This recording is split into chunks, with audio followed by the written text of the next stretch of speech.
Hello, this is Ralph from hoppylocks@gmail.com or hoppylocks.com. What we're looking at today is a multi-point lock. This is typically installed inside of a PGT 750 series.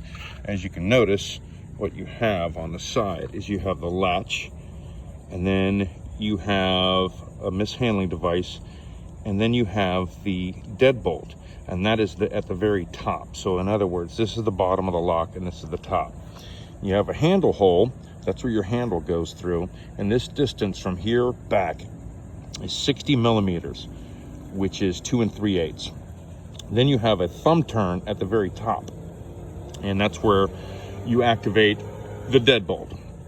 So these are mainly for PGT doors, which it has a coupler, and then the rod goes at the very top and the bottom of the door.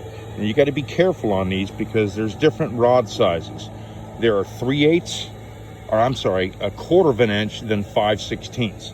The ones for PGT are going to be 5/16 rods. I think it's a 5/16, and the thread pattern I think is 18 threads per inch, I believe. But anyway, we have that in stock, and we can get that to you in a couple days, I think. If depending on where you're at. It seems like that these locks seem to get a little crunchy whenever the handle, you try to lift up on it, and something inside of here jars loose, and then it's very difficult to throw the deadbolt at that point. So it's a strange bird.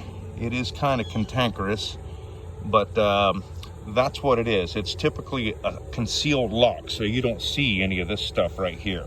And then there's a faceplate that goes over it, so you don't actually see that as well.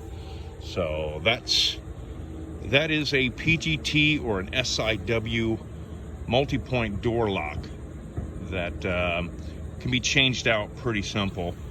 The only thing is the door has to come off the hinges in order to fish this lock out of the inside of the hollow aluminum stiles and rails that make up the door. So it's a little bit of a problem, but it can be fixed. And then again, that is on SIW entrance doors and also PGT 750 series multi-point door locks. So again, this is Ralph at hoppylocks.com. You take care and let me know if you need anything. Bye.